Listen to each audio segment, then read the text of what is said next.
Hello, hi guys! Magandang hapon sa inyo lahat.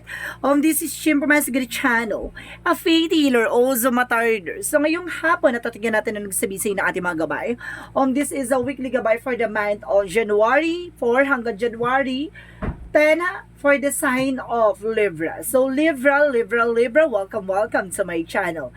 Ano kayang messages, advices ng spirit guides ang ating masasagap for today's video? Kano naman kayang energy o kaganapan sa buhay ng mga Libra signs ang ating mga hagilap? So guys, this reading is a general reading lamang, hindi lahat makaka-resonate. Kunin lamang po makaka-relate sa inyo and comment down below kung kaninong energy ang ating nasagap.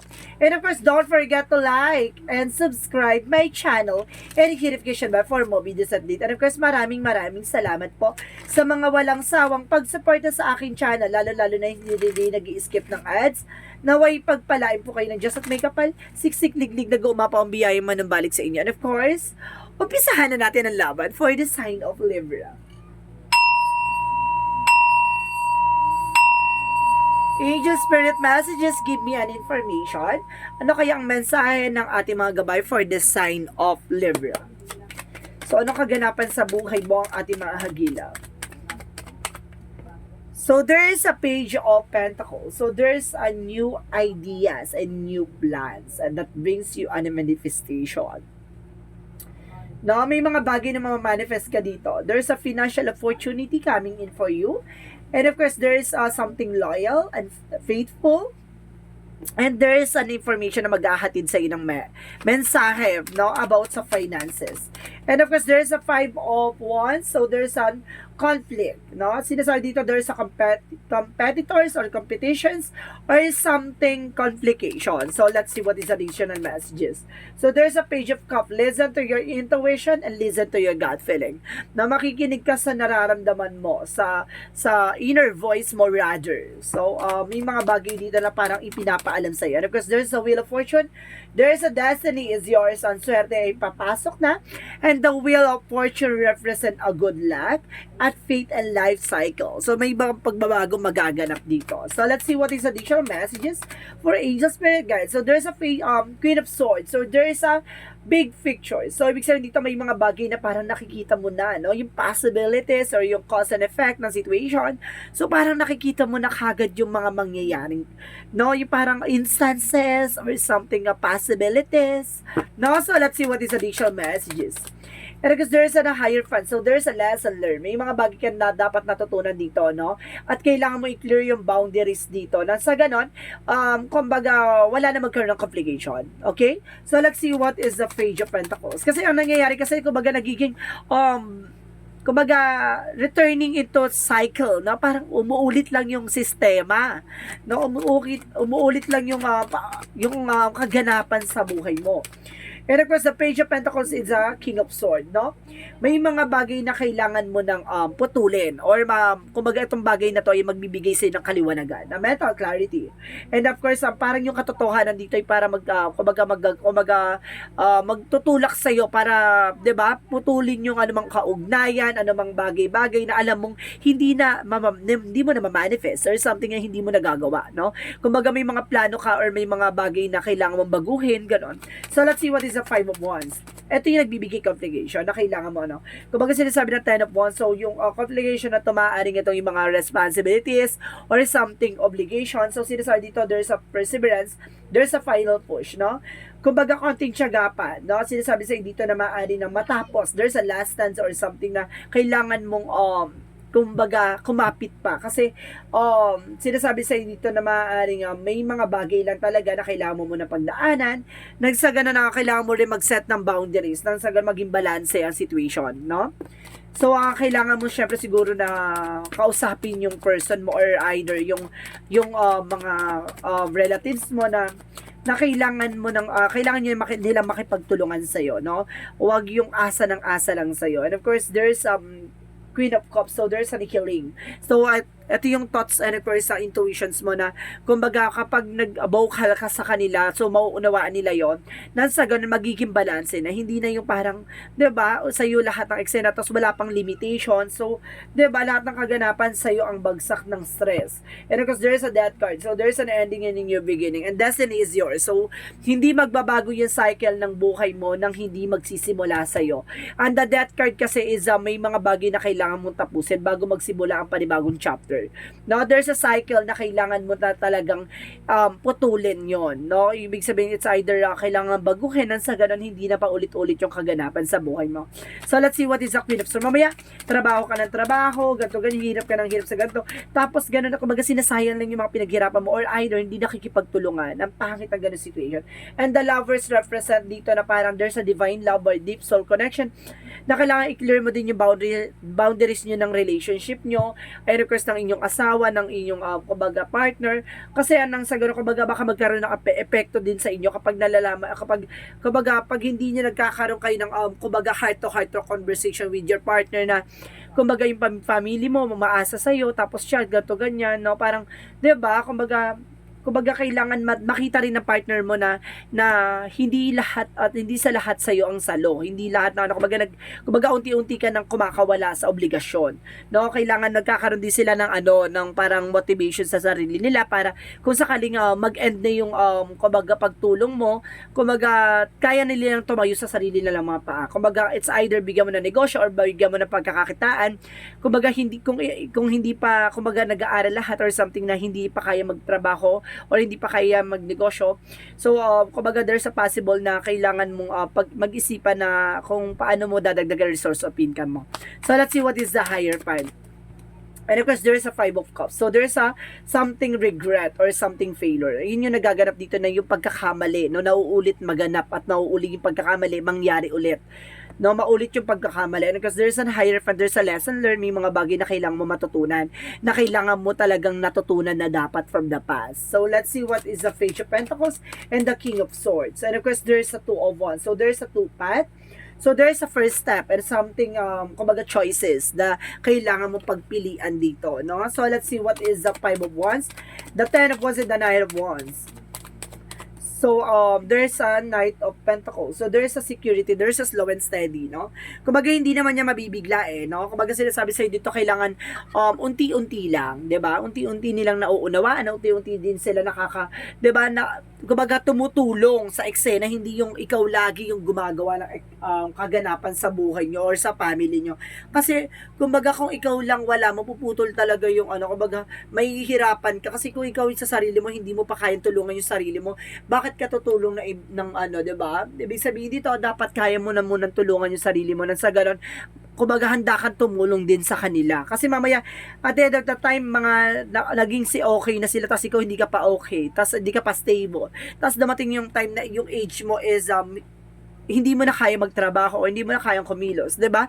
Kumbaga nasa huli ang pagsisisi kasi may mga bagay dito na kumbaga tinulungan mo na ikaw pa yung masama. So let's see what is the Page of Cups and the Queen of Cups. Kasi kumbaga bagkos ginagawa mo kung kaya pa nila magtrabaho or kaya nila magnegosyo, gawin mo para ma-motivate mo sila. Kasi ang ending kasi kapag inaasa sa lahat, ang nangyayari, kumbaga nagiging batugan sila, no? And of course, there's an information with the Three of Swords. So kumbaga, there's a Three of Swords by the Fane, no? Kumbaga nasasaktan ka na, nahihirapan ka na, masyado ng kumbaga ang laking depression or something trauma na kumbaga nag-impact sa pagkatao mo na kumbaga pati sarili mo nakakalimutan mo na. So let's see what is the Wheel of Fortune and the Death card. So the Death card represent a 4 of Pentacles. So see, budgeting, protect your power, protect your energy, protectionan mo yung pinaghirapan mo. So there's a Death card represent an ending and a new begin. May mga bagay na kailangan mo nang tapusin kasi there's a Wheel of Fortune for cycle, 'di ba? Baguhin mo na yung takbo ng buhay mo kasi kung hindi mo babaguhin yan ngayon, walang mangyayari sa mga susunod na panahon. So darating yung araw na hindi mo na kaya magtrabaho, at the end of the time wala kang ipon, wala kang tabi. Tapos kapag humingi ka sa kanila ng tulong, para ka na lang, 'di ba? Na para ka nang sisipa-sipain, na para ka na ng tae, ganoon. So sinasabi sa dito na kailangan mong maging mautak, be wise, no, sa mga pinaghirapan mo. So si-secure mo 'yon. And of course, there's a Swords and the Lovers, no? So there's a Three of Pentacles, so there's sinasabi collaboration. So see, yun na nga, yung kailangan nyo magkaroon ng connection sa isa't isa, kailangan nyo ng collaborations, kasi at the end of the time,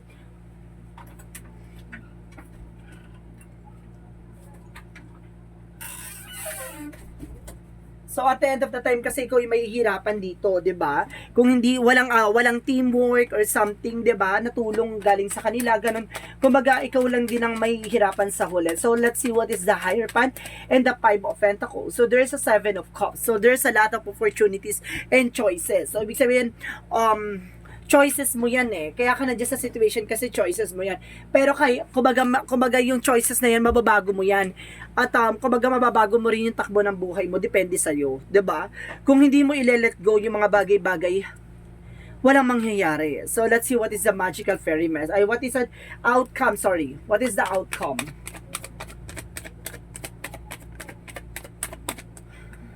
Ang outcome is the Strength card, confidence. And of course, kailangan mo maging matapang dito.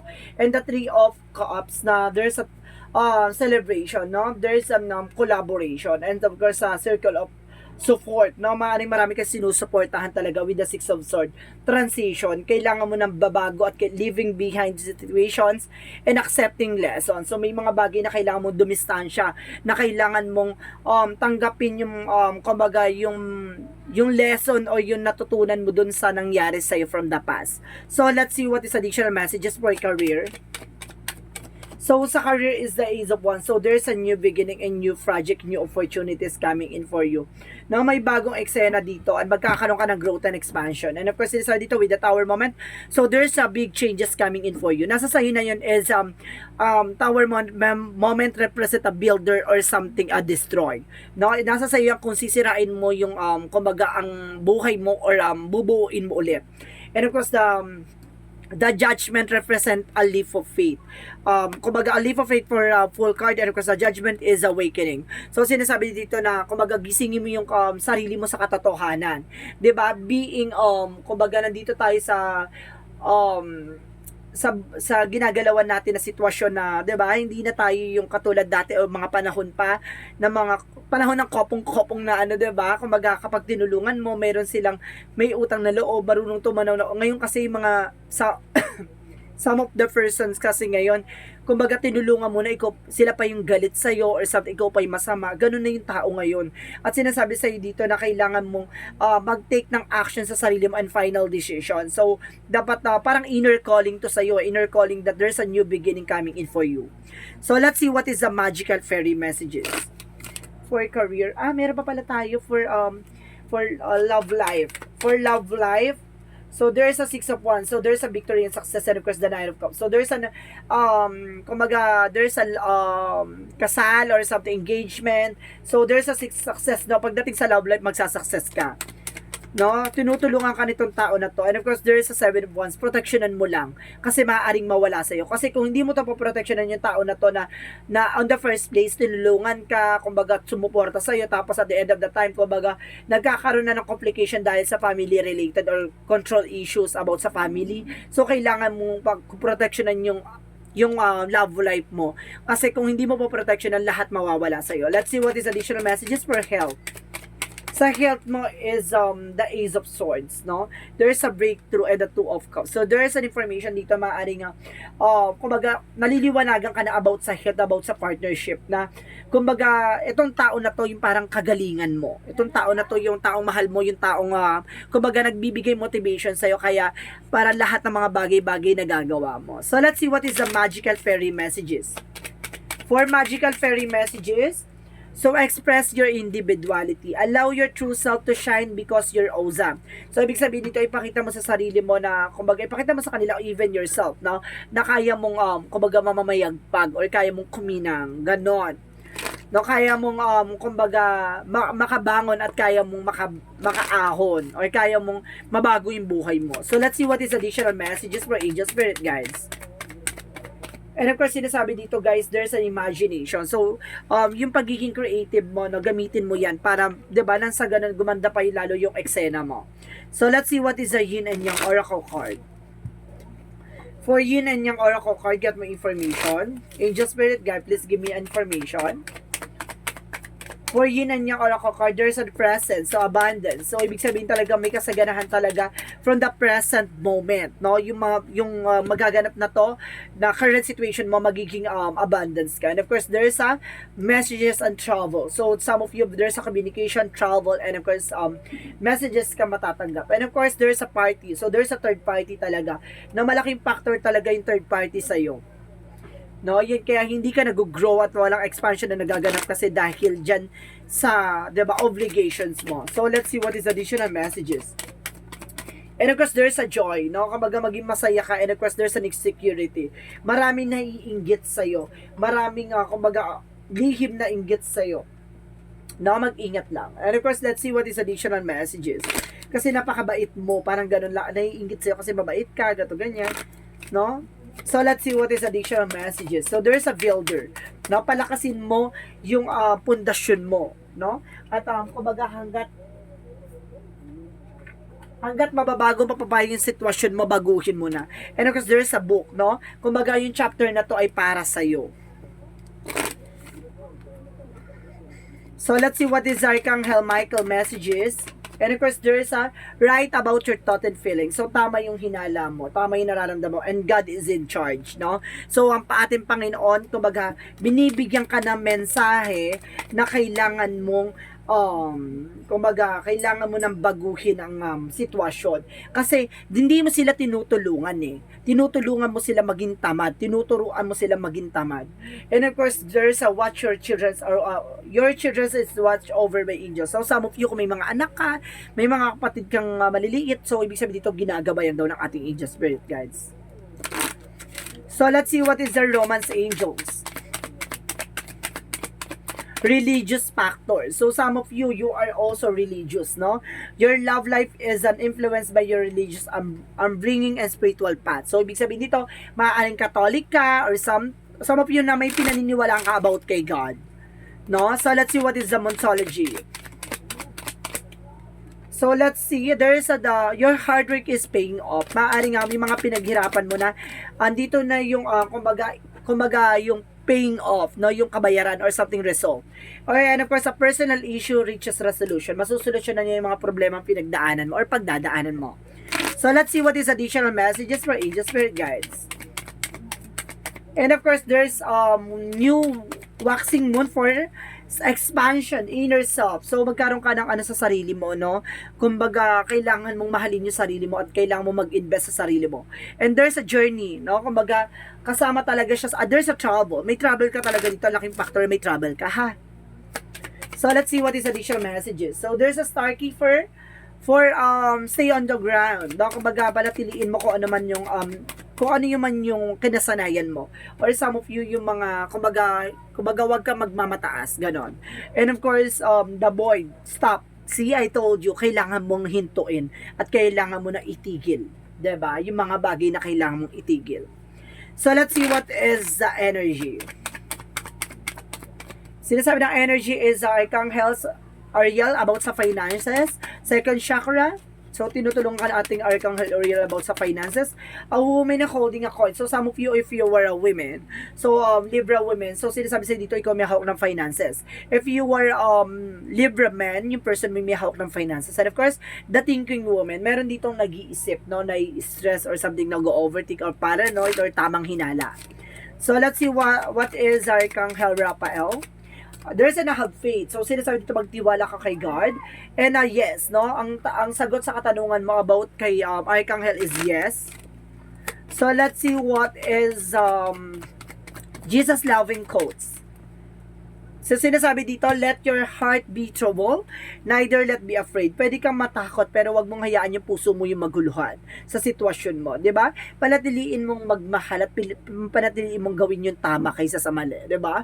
May mga bagay lang talaga na kailangan mo muna pagdaanan bago mo malaman ang kahalagahan. 'Di ba? Mamaya kasi hindi na siya pagmamahal. Ha? Mamaya kasi hindi na pagmamahal yung kumbaga, ginagawa na lang siya. 'Di ba? Kaya kailangan there's a love talaga. Or some of you, baka sinasabi ni Jesus dito na wag mo sayangin yung love. So, let's see what is the angel's number. 22, I am aligned. So sinasabi dito, you are a possessions of incredibility, incredible creative power, and of course, it is assured that you can achieve anything you wish. So ibig sabihin, naka-align ka na matutupad yung mga pangarap mo, 'di ba? At may isa sa katuparan mo yan. So let's see what is the messages of life. So messages of life represent, so there is the eyes of the heart. So ito na yung, 'di ba, yung mata, yung puso, no? Yung puso mo, yung magsisilbing mata mo, no, para makita mo ang kahalagahan at pagmamahal, 'di ba? Today I've received the real beauty of every person I meet. With the eyes of my heart, I see behind the personality and focus on the energy of love that dwells benefit of the surface. I am filled with the wonderful and presence of God in every one of us. The eyes of the heart allows me to see the divine shining everywhere. So see, yung puso mo yung gagamitin mo para makita mo yung totoong nagmamahal sa'yo. Yung totoo talagang may halaga or nagpapahalaga sa'yo. So this is weekly gabay for the month of January 4 hanggang January 10, 2024 for the sign of Libra. So, Libra, maraming salamat for your wonderful reading. So, once again, this is Chin Rodriguez, Mamesagari Channel, a faith healer, also mata reader. Maraming salamat sa mga walang sawang pagsuporta sa aking channel, lalo-lalo na hindi nag-skip ng ads. Naway, pagpalain po kayo na Diyos at may kapal, siksik, digdig na gumawa ang biyayang manumbalik sa inyo. And of course, once again, this is a general reading namang hindi lahat makaka-resonate. Kung lamang pa makaka-relate sa inyo, and comment down below kung kaninong energy ang ating nasagop. Maraming salamat and see you in the next video. Bye-bye! And babush.